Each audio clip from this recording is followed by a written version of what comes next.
Amados, quero reafirmar minha alegria, minha satisfação de estar na casa do Senhor, adorando.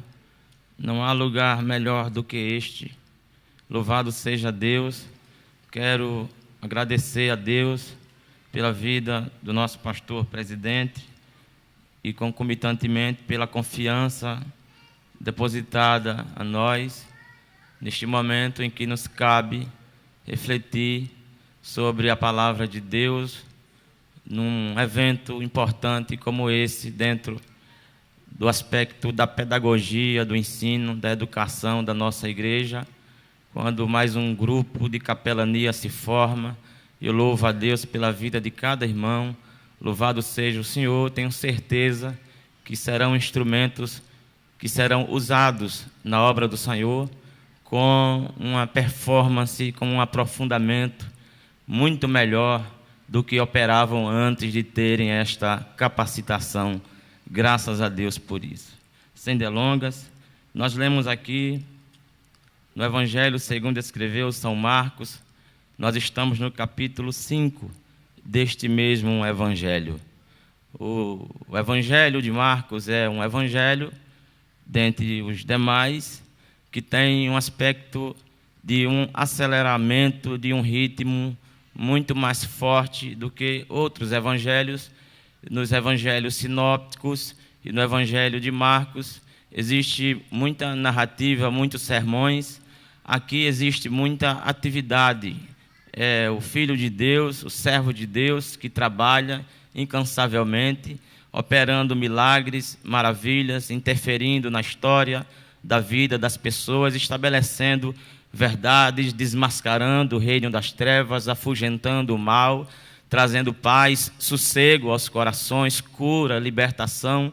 Jesus trabalha assim, nesse ritmo acelerado, na perspectiva do Evangelho ou do evangelista São Marcos. Aqui ele está num lugar que ele mais frequentou. Nós estamos aqui na cidade, na pequena cidade de Cafarnaum. Era uma cidade marítima, pequena. Tinha um comércio um tanto quanto pujante para a época e para o tamanho da cidade, mas era uma cidade pequena. Era uma cidade que também era caracterizada pela presença do judaísmo muito forte ali naquele lugar, onde havia todo um arquétipo, toda uma estrutura do judaísmo colocada, respeitada, considerada ali naquela pequena cidade. Havia a sinagoga, havia o culto judaico, havia o chefe de culto e havia toda essa estrutura.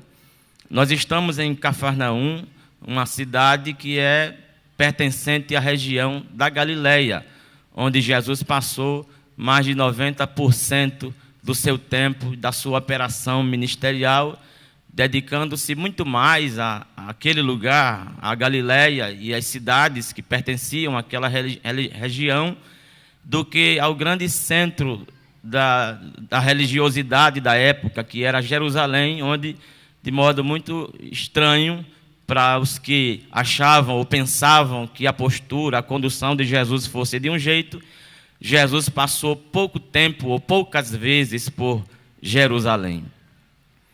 Galileia vem de um termo que se chama Galios, que significa um círculo místico, um círculo esotérico, um lugar que era caracterizado por uma quantidade, uma cultura de pessoas que eram pessoas abandonadas pela sociedade, sem muita importância religiosa, mas muito pelo contrário, pessoas envolvidas com muitas coisas, de modo que aquele lugar também era chamado de mandala. Era uma verdadeira bagunça social, uma bagunça moral, e foi nesta região que Jesus mais encontrou guarida, escuta, onde ele teve mais sucesso, por assim dizer, durante o seu ministério.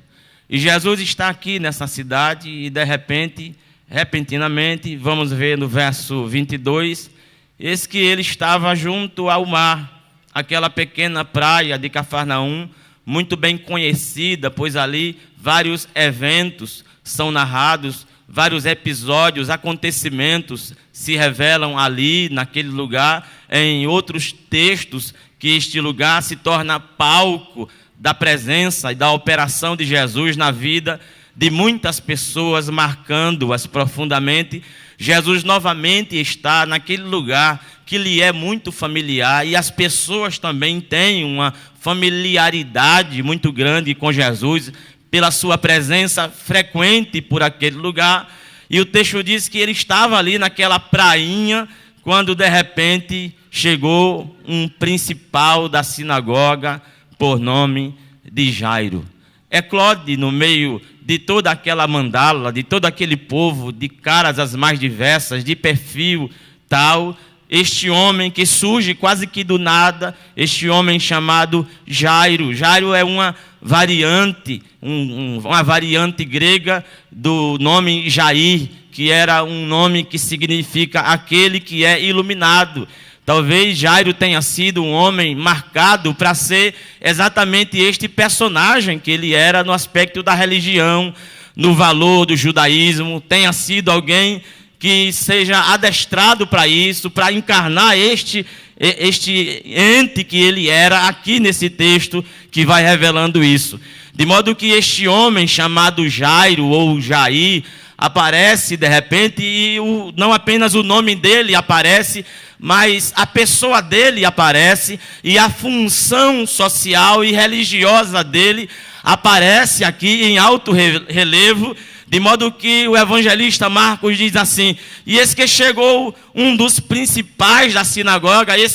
Essa expressão, e eis que chegou, era como se fosse uma chegada sem agendamento, sem planejamento, era uma chegada sem anúncio, era uma chegada repentina, e eis que de repente chegou, fora da programação, este homem que é descrito assim, não como um anônimo, não como alguém sem importância, mas as insígnias dele, enquanto religião e enquanto ente social, aparece. E ele chega assim, desse jeito. Eu acho extraordinário a gente repensar e aprofundar a reflexão sobre quem era este homem para aquela sociedade. Ele não era apenas um membro da sinagoga, ele era o principal da sinagoga. Outros textos diz que ele era o príncipe da sinagoga, ele era o dirigente de culto, ele era o mestre, o rabi, ele era alguém que conhecia a Torá na mão,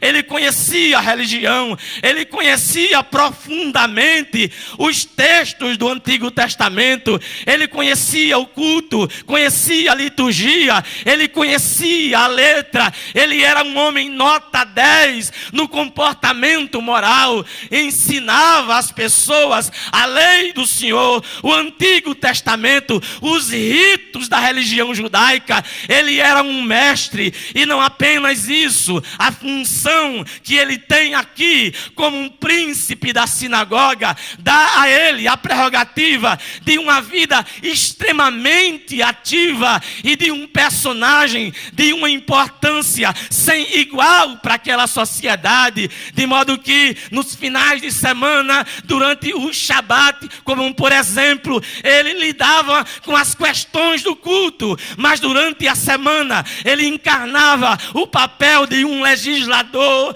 de um juiz, onde as demandas sociais vinham a ele, e ele era alguém que determinava, à luz do Antigo Testamento, à luz da lei de Deus, ele julgava as demandas, julgava os casos. Era um homem rico, era um homem importante, era um homem influente, era um homem poderoso, respeitado, procurado, considerado. Este era Jairo.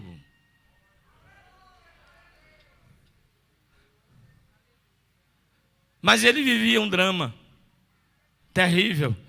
O indivíduo, ele pode encarnar o papel, a função social ou religiosa que for, Mas ninguém está escuso de passar pelos reveses, as surpresas, os dramas que a vida, que a existência humana aguarda e está sujeito a qualquer um passar. E Jairo, com todo o seu currículo, ele sofria de um drama grande que se apresenta aqui. Pai de uma menina, talvez que na pré-adolescência, de 12 anos aproximadamente, ele era um pai dedicado, a filha era única, e quem é pai sabe muito bem o que representa isso. A filha era amada, era o tipo de pai que pensava assim: aconteça o que acontecer comigo, mas eu não quero que nada de mal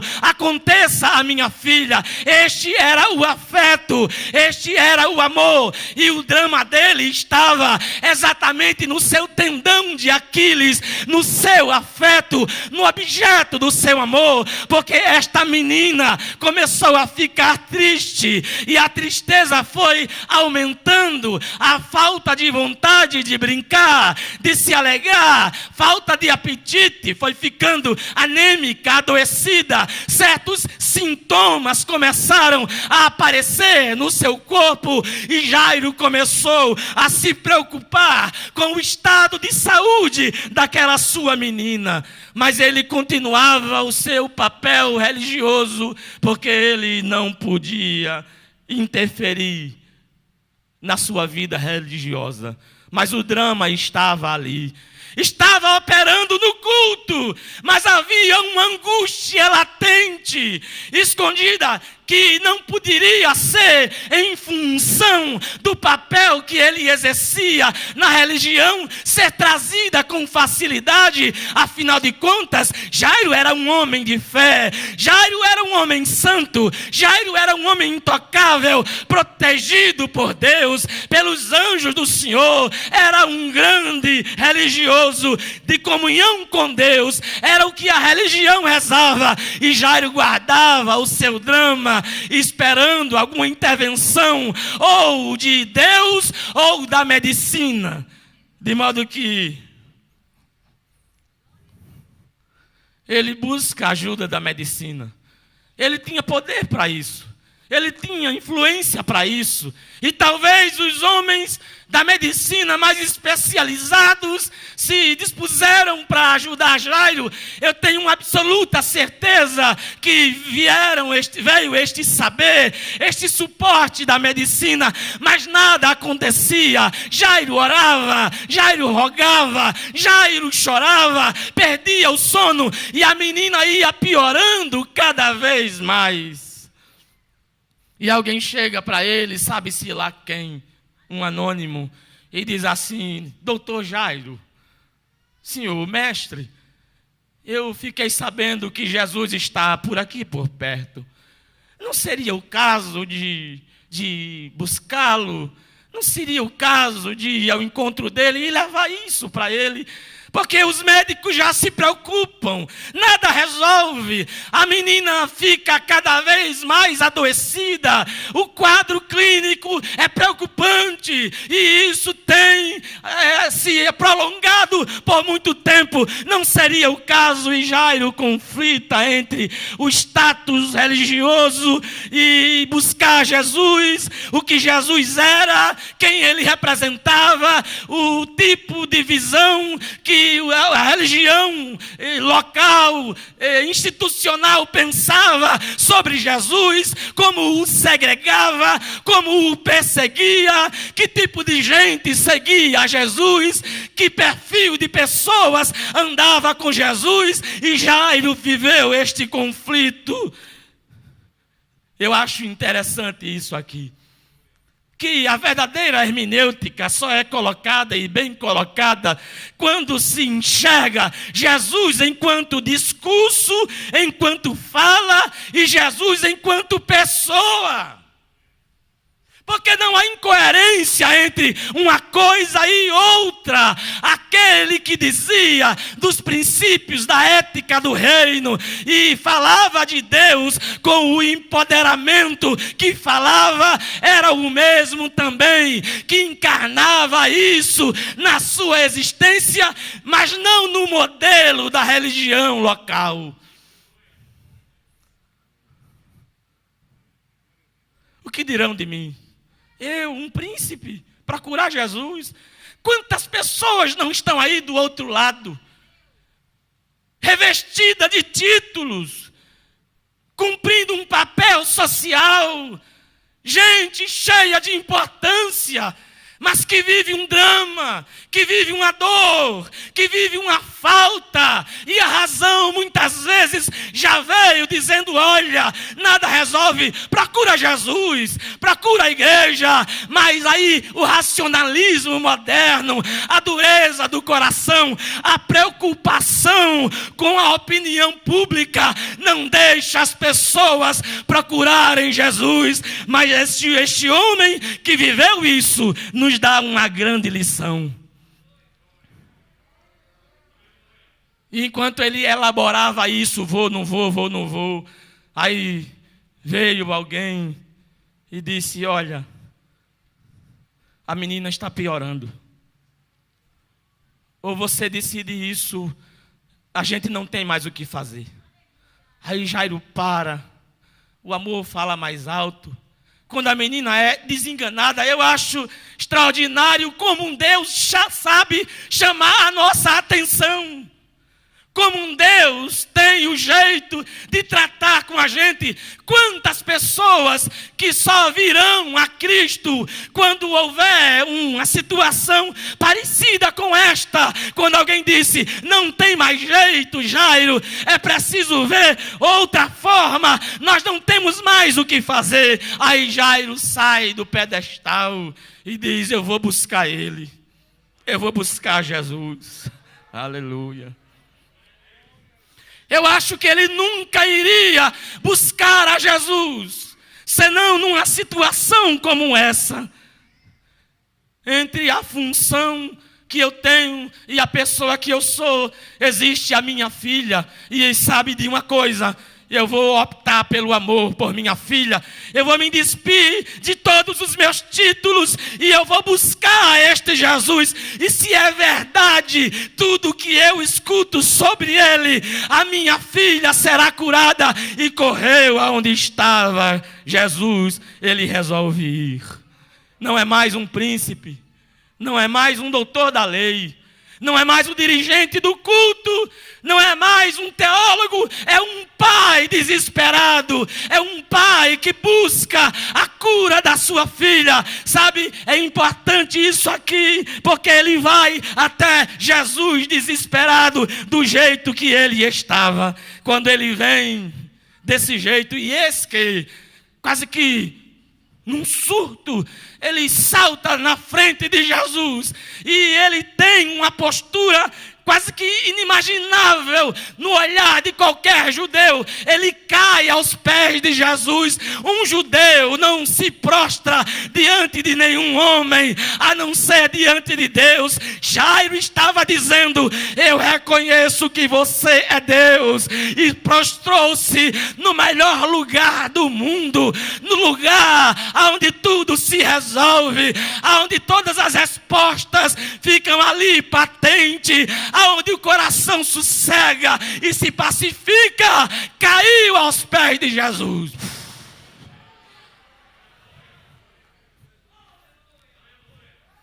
E elaborou o pedido e disse, sem muita conversa: a minha filha está moribunda, mas vem e impõe as mãos sobre ela para que sare e viva. Veja que coisa extraordinária, os detalhes da narrativa. Ele veio e pediu a mão, mas primeiro caiu nos pés. Ninguém tem tem as mãos senão nos pés. Quer a mão? Vai para Jesus, queda-te diante dele, e eis que a mão se estenderá sobre o objeto da queixa, e haverá milagre, reviravoltas, a operação de Deus. Ele cai aos pés de Jesus e diz da sua urgência: vem, quase que puxando pela mão, embora nos pés, ele diz: eu estou aqui pedindo a ti que vem. O quadro é esse, a situação é esta, mas vem. Aí o texto diz: e Jesus foi com ele. Diga comigo: e Jesus foi com ele. Ele sempre vai. Um pedido desse aos pés, com a legitimidade dessa, ele vai. Eu não sei como você está, mas eu quero dizer a você que ele está indo aí. Ele vai com você. Louvado seja o nome de Jesus. Ele disse: vamos. No meio do caminho, acontece um inesperado, um imprevisto. E o imprevisto em que uma mulher com uma doença crônica, com uma hemorragia incurável, se intercepta no caminho e pede socorro. Jesus se detém por um tempo para dar atenção àquela mulher e curá-la da sua enfermidade, de acordo com o texto explicitado aqui. E a Bíblia Sagrada diz que isso demanda um tempo, e eu posso ver Jairo aperreado, olhando para o relógio. Ele tem sua urgência, e Jesus para e atende esta mulher, e o tempo passa, e o texto diz que essa angústia de Jairo é maior ainda, porque a maior dor é a minha dor. E Jairo dizia: que legal, curou a mulher, mas e a minha menina? E olha o tempo, olha a urgência. O médico disse que não existe muita expectativa de vida para minha menina. E agora Jesus está parando. Esta mulher, ela talvez seja um empecilho para mim. Na perspectiva de Jairo, urgente, a mente dá lugar a muitas possibilidades. Mas Jairo espera e é surpreendido. Surpreendido porque quando Jesus lida com a mulher, resolve a situação dela, se posiciona para retomar o caminho na direção da casa de Jairo, chega uma comitiva de lá e não fala com Jesus, mas fala com Jairo e diz assim: Jairo, não incomodes mais o mestre, a menina morreu. A menina morreu. Eu posso ver o rosto de Jairo cair. Eu posso ver a fé de Jairo sucumbir naquele instante. E o texto diz assim: e Jesus, ouvindo estas palavras, socorreu depressa a fé de Jairo, que estava caindo. Disse: Jairo, olhe para mim. Jairo olhou para ele e disse: Jairo, não temas. Não temas, Jairo, por que temer? Eu vou com você. Não temas, creia somente. Eu acho lindo essa expressão, somente. A fé, o crer, dispensa todas as outras coisas. Não importa o que trouxeram para você enquanto ponto final, enquanto estado irremovível, enquanto coisa que se estabelece e não pode mais ser alterada. Jesus está dizendo: não temas. Estás ouvindo? Não temas. Não temas. Crê. Somente eu vou com você. Eu não disse que ia. Essa notícia não altera os meus planos. esse laudo médico não muda o que eu pretendo realizar. Essa fala grosseira de alguém, essa condição, concretude que se instalou como algo que não pode ser removido, nada muda. Não temas. Creia.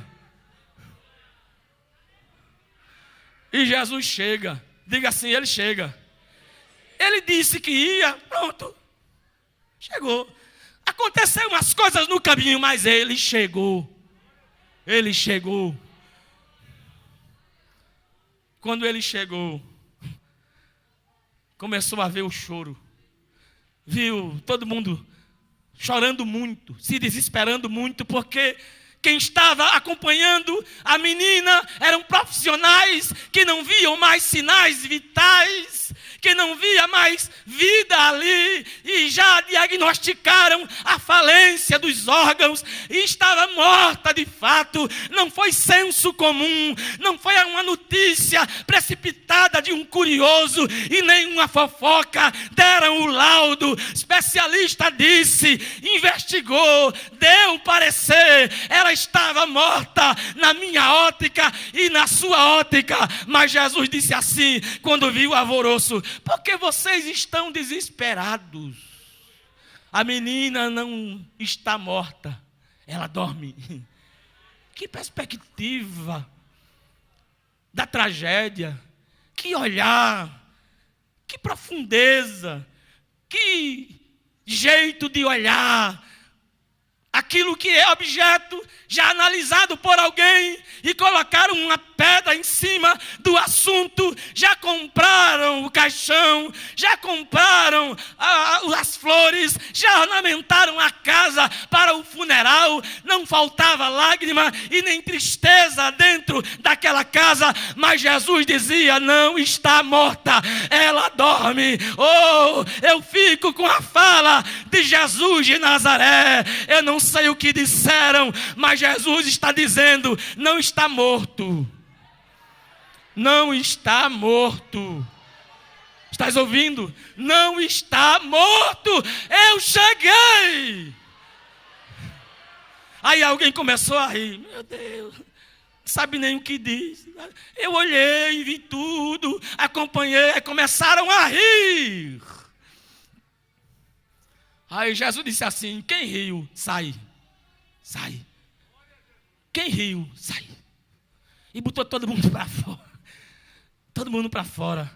Esse aqui é um milagre que só pode ser vivido na intimidade dos amigos, dos que creem, daqueles que entendem. Sai todo mundo daqui. Isso aqui não é teatro, isso aqui não é palhaçada. Sai todo mundo daqui. E ficou somente os pais da menina, Pedro, Tiago e João e os outros discípulos. Aí Jesus disse assim: aonde colocaram ela?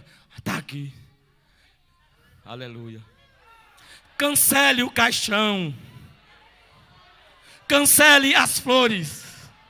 Eu sou o Senhor que digo a ti: faça convite, porque aquilo que seria funeral, eu vou transformar em festa. Cancele caixão, cancele as flores, cancele o choro.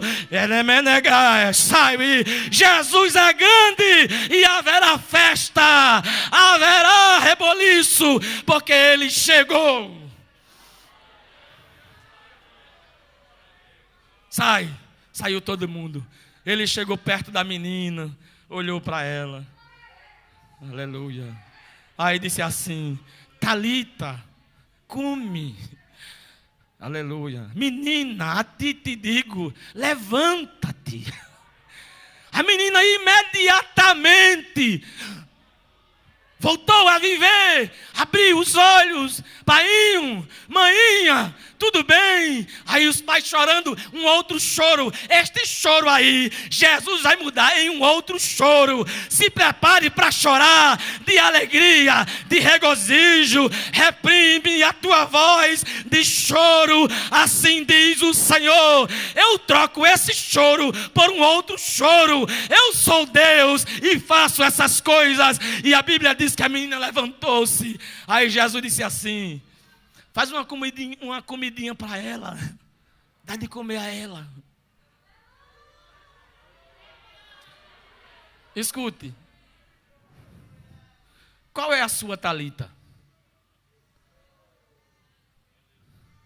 O que é que está morrendo na sua vida? O que é que está se esvaindo na sua vida? A esperança? A fé? É a família? São os negócios que estão indo de mal a pior? Qual é a talita na sua vida? Seja lá qual for, a voz que ecoou ali, na rua, na direção da casa de Jairo, que disse a ele, não temas, crê somente, ela está hoje aqui dizendo a mesma coisa. A história é outra, os personagens são outros, mas o mesmo Jesus está hoje aqui dizendo, não temas, eu vou com você, seja lá o que for, em que estágio estiver, eu sou Deus e vou com você e transformo o choro em alegria. Agora você pode fazer a sua contribuição através do Pix, uma operação rápida, segura e sem custos. Abra o aplicativo do seu banco, clique na opção Pix e em seguida vá na opção Transferência. Depois é só digitar nossa chave Pix, que pode ser o nosso CNPJ, 11 120 490 0001 86. Nosso e-mail, contribua@eadalp.org.br ou nosso celular, 81 98883 2755. Verifique se a contribuição é para a Igreja Evangélica Assembleia de Deus em Abreu Lima, Pernambuco. Confirme a transferência e depois siga o procedimento do seu banco. Anote nossas chaves Pix para não esquecer. CNPJ 11 120 490 0001 86. E-mail contribua@iadalp.org.br. Celular 81 98883 2755. Você está contribuindo para o crescimento da obra de Deus.